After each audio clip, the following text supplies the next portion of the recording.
Amém, glória a Deus. Nesse culto que fazemos nesse domingo à noite, nós queremos trazer uma pequena meditação, porque, porque eu digo pequena meditação? Porque as coisas do Senhor elas são profundas e são grandes demais. Então, num espaço reduzido como o que nós temos, que é esse espaço virtual, não dá para ficar falando muito. E não dá para trazer uma explanação completa, né, exaustiva. Então a gente traz uma meditação mesmo, uma coisa rápida, passando por um tema que é muito interessante, mas que a gente não pode demorar. Aqui está a minha espada, e eu vou ler em Hebreus no capítulo 11, queridos. Vocês podem, vocês podem abrir comigo. Eu vou fazer uma coisa diferente, eu vou ler o 11 e depois quero ler algo num capítulo anterior, mas para fechar a ideia é melhor que seja assim. No versículo 6 do capítulo 11 de Hebreus, diz o texto: Ora, sem fé é impossível agradar a Deus, porque é necessário que aquele que se aproxima de Deus creia que ele existe e que é galardoador daqueles que o buscam. Aí eu quero voltar no capítulo 10, a partir do versículo 35, onde o apóstolo Paulo, escrevendo aos Hebreus, cremos que tenha sido Paulo escrevendo aos Hebreus, não há uma confirmação, né, historicamente falando, não há uma confirmação se foi o próprio Paulo, mas nós cremos que sim. Diz assim: portanto, não lanceis fora a vossa confiança, que tem uma grande recompensa. Necessitais de perseverança. Olha que coisa interessante, queridos. Às vezes a gente pensa que precisa, a gente fala assim: eu necessito de um socorro. Eu necessito de um agir de Deus, eu necessito de um milagre. A Bíblia me diz que eu necessito de perseverança. Olha que interessante isso. E às vezes esses detalhes nos passam, nos escapam, que nós ficamos esperando que algo externo, algo físico até aconteça para fortalecer a nossa fé. E o texto está dizendo aqui, no verso 35 já fala assim: não lance fora, quer dizer, não perde a sua confiança, não deixa o inimigo tirar do seu coração a sua confiança, porque ela tem grande recompensa. E no 36 ele diz: necessitais de perseverança, para que depois de haver desfeito a vontade de Deus, alcanceis a promessa. Quer dizer, a vontade de Deus é que permanecemos perseverantes. 37. Pois ainda em pouco tempo aquele que há de vir virá, não tardará. E aqui as palavras bíblicas que eu mais admiro, que mais me encantam, que mais me dá a impressão de Deus falando comigo, quando ele fala para nós assim: mas o meu justo viverá da fé. Se ele recuar, minha alma não tem prazer nele. Nós, porém, não somos daqueles que retrocedem para a perdição, mas daqueles que creem para a conservação da alma. Louvado seja o nome do Senhor. Querido Deus, te peço pelo agir do teu Espírito, vela sobre a tua palavra, Senhor, para que proferida por nossos lábios, para que ministrada aos nossos corações e ouvidos, produza em nós aquilo para o que ela foi editada, que ela foi enviada, para louvor da tua glória sempre. Amém. Amados, a situação que nós vivemos atualmente parece que nunca fica defasado, embora já passamos de um ano desse negócio, nunca fica defasado você falar assim: é uma situação inédita, inimaginável. Eu estou me lembrando aqui, no começo de 2019, eu estava com as meninas lá em Assunção, e a gente começou a ouvir as notícias, né, que vinham do Brasil. A gente estava lá, vinha do Brasil, e ali mesmo no Paraguai, já começando a ventilar a possibilidade de fechar fronteiras, de alguma medida em larga escala a ser tomada, mas ali, ainda nós assentados na sala, conversando, curtindo, né, a presença um do outro, a gente não imaginava a extensão, a profundidade que esse negócio iria. E a gente ainda conversava, Depois, a gente vai voltar aqui no meio do ano, a gente vai voltar no final do ano. No começo do ano que vem a gente volta. Volta como, amados? E a gente não imaginava, naquela ocasião, que um ano depois, tanta gente conhecida, porque os que nós não conhecemos, a gente ouve a notícia e nem dá tanta importância, mas tantas pessoas conhecidas nossas iriam estar já sepultadas, tendo partido para a eternidade, por causa daquele vírus que a gente nem dava importância. Uma situação estranha, em que mexe com todas as áreas da nossa vida. Mexe com as nossas famílias, mexe com o nosso coração. Eu tenho um filho que está sozinho lá em Curitiba.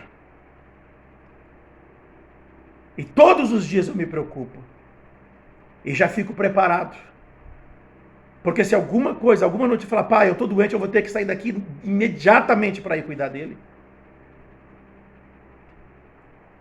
A gente fica sem saber para onde olhar. E eu fico imaginando quando Abacuque disse, havia uma palavra de maldição sobre Israel por causa da sua desobediência, por causa do seu pecado, que é o que imaginamos ter acontecido hoje. E não vou falar com o país não, irmãos, é com a igreja. Deus não vai enviar juízo sobre nação ímpia, não. Deus envia juízo sobre a sua igreja, sobre o seu povo. Isso é para consertar a igreja. É para falar conosco, é para falar com o nosso coração.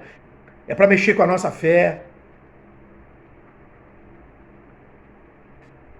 Não está fácil. E a gente fica tentando encontrar palavras, tentando encontrar explicação, tentando saber o porquê, como isso vai acabar. Estava me lembrando, e lembrei a Emília agora há pouco, de uma médica renomada, uma sanitarista americana, que dizia, no começo dessa pandemia, ela disse, nós nunca mais veremos a vida, o nosso normal nunca mais será o mesmo. Ela nunca mais voltará aos patamares de normalidade que vocês conheceram antes disto. Jamais imaginávamos ter perdido tantas pessoas queridas e sermos chocados com tanta notícia ruim. Estamos orando, queridos, pedindo a Deus que tenha misericórdia de nós. Mas com toda essa coisa ao nosso redor, com todo esse aperto, com toda essa angústia, meus queridos, com toda essa dificuldade, o Senhor colocou no meu coração hoje essa palavra que é o tema da minha meditação. A verdadeira batalha não é a visível. Esta ainda não é a verdadeira batalha. Ela nos assusta. Como quando Abacuque saiu porta fora da sua casa e ele olhou os campos e a promessa que tinha é que Deus ia enviar o gafanhoto, ia enviar os inimigos, os exércitos dele para consumir a riqueza de Israel, para humilhar Israel pelo seu pecado. Aleluia. Abacuque então, vendo aquilo tudo, o seu coração assustado com a possibilidade de todo aquele pavor, aquele mal visível, ele fala, ainda que se seque tudo no campo, ainda que as vacas não produzam nem leite, nem filhos, ainda que os pastos se sequem, ainda que as flores caiam sem vingar fruto, contudo, eu me alegrarei no Senhor da minha salvação. A verdadeira batalha não é a visível. Todo esse quadro negro que Abacuque viu e que nós podemos ver não é o pior, amados. Parece-me que o Senhor permite uma situação como essa para nós pararmos e meditarmos como estamos fazendo hoje. Que a batalha espiritual na qual estamos envolvidos, em que nossos inimigos espirituais estão muito ativos e o ódio deles é muito mais eficaz, é muito mais atuante do que a ação quase que imparável desse vírus. A ação do inimigo, a sua estratégia de ação é muito pior. e a morte que ele tenta trazer. E o que ele quer trazer para a igreja é muito pior que a morte física para aqueles que conhecem o Senhor. Satanás se levanta contra a igreja do Senhor. Satanás se levanta contra mim, se levanta contra você. Ele se levanta contra nós no intuito de destruir a nossa fé, no intuito de enfraquecer a nossa fé. E eu sempre digo isso porque eu aprendi isso muito cedo na minha vida espiritual. Às vezes as pessoas pensam que a batalha contra Satanás é que ele vai fazer você tropeçar ali, vai fazer você cair. Tem gente que fala assim, Satanás está tentando me dar uma rasteira, me tirou meu emprego. Satanás não está muito preocupado com o seu corpo físico, não. É mais fácil ele permitir deixar você em paz, para que você acomode, para que você se tranquilize, para que você passe momentos de calmaria na sua vida, para você então não mais orar, não mais sentir necessidade de clamar, de buscar comunhão com Deus. Há uma batalha, queridos, à parte. Muita gente vê Satanás no vírus, é o diabo. Irmãos, essa batalha ela é muito mais terrível e envolve ódio terrível, massacrante, real, verdadeiro, infindável. Enquanto Satanás não conhecer a derrota, pelo sopro da boca de Cristo, ele não cessará seu ódio e seu agir contra a igreja do Senhor, contra eu e você. E ele não quer me ver morrendo de gripe, ele quer me ver no inferno. Ele quer que a minha fé desfaleça, ele quer que a minha fé vá sumindo, vá se desvanecendo nos cuidados do dia a dia, vá se desvanecendo na despreocupação do dia a dia.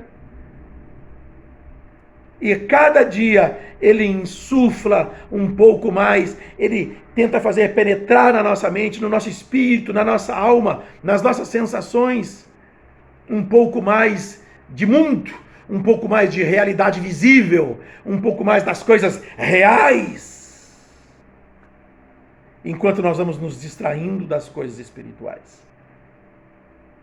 Quando a Bíblia fala, não desfaleça da vossa esperança, permanece firme, porque é por vossas vidas eternas que vocês estão lutando. Nós precisamos lutar para honrar o Senhor com a nossa vida. Ele já nos deu nossa salvação e ela está garantida. Mas nós queremos honrar nosso Senhor e essa é a nossa maior batalha. Esse é o nosso maior desejo, honrar o nosso Senhor com a nossa vida. Não vamos deixar Satanás nos parar, queridos. Fiquem atentos. São vários problemas. Como pastor, a gente conversa com um irmão, conversa com outro. E quantas lutas, quantas dificuldades que vêm, às vezes, tentando desanimar você, tentando parar você. Nós estamos nesse mundo para honrar o Senhor, irmãos. Vamos tomar, por exemplo, Jesus, indo ao Calvário. Aquela pesada cruz nos seus ombros. E isso nem era o pior, irmãos. Muita gente gosta de ficar falando do joelho de Jesus arrancando um pedaço nas pedras, dos chicotes arrancando um pedaço de carne nas costas de Jesus, da cruz, da coroa de espinho. Mas, irmãos, da vergonha que ele sentiu, mas o que agonizava o coração de Jesus é que ele sabia que daí a pouco ele iria perder a comunhão com o seu Pai. Por causa do meu e do teu pecado, o Senhor viraria o rosto para ele. Ele conheceria o castigo eterno na sua alma, o abandono de Deus. Jesus sofreu as agruras da morte e do inferno por mim e por você. E mesmo assim, naquele momento ele fala, Pai, perdoa, eles não sabem o que fazem. Eles não sabem o que fazem. Em tuas mãos eu rendo o meu espírito. Ele já havia orado no Getsêmani, faça-se contudo a tua vontade, não a minha. Que nós possamos estar dispostos a enfrentar seja o que for, passar seja pelo que for, mas nós não vamos virar nosso olhar dos olhos de Jesus, nós não vamos desviar os nossos olhares da cruz, do alvo para onde estamos indo. E a nossa decisão será sempre a de servir o Senhor. Posso ouvir um amém? Glória a Deus. Amém. Glória a Jesus. Amém. Que o Senhor... Glória a Jesus. Glória a Deus. Amém. Que o Senhor os mantenha firmes na fé, se sentindo honrados, peito cheio, queixo levantados. Eu sei o que é um quarto de enfermidade. E vivemos uma situação tão estranha aqui, queridos. O Senhor fez assim, vup! E o vírus pegou em mim, pegou na minha mulher, pegou na minha sogra, pegou na minha filha, pegou no meu genro, de uma vez só. E minha esposa, graças a Deus, não ficou doente com o vírus, mas não doente. Teve que dar atenção direta para a mãe dela lá embaixo, porque os outros irmãos não podiam estar lá para não se contaminarem. Louvado seja Deus pela vida da minha mãe, que pela janela e chegando aqui na porta pôde me acudir. Eu passei meus 15 dias de doença na solidão. Eu sei o que é isso, o medo de que eu não veria mais ninguém, o medo de que a história estaria encerrando ali. Não é um medo apavorante, mas é uma tristeza, porque é tão bom trabalhar para o Senhor e viver para Ele. Eu sei o que é isso, mas cada vez que eu parava para pensar e falar com o Senhor, Ele confortava o meu coração e Ele dizia, eu estou aqui. E eu me lembrava das palavras bíblicas, eu quero trazer à memória aquilo que me traz esperança. E aqui estamos para a honra e a glória do Senhor. Não importa se estamos respirando, queridos.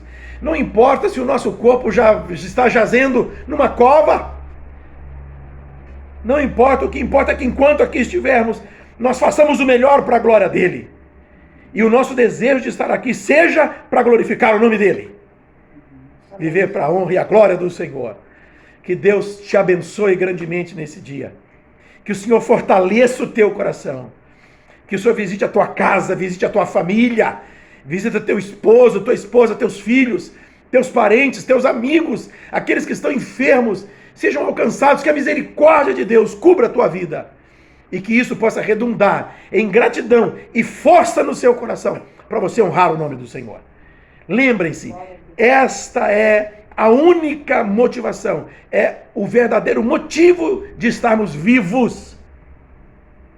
Viver para a glória do Senhor. Amém. Louvado seja o nome do Senhor Jesus.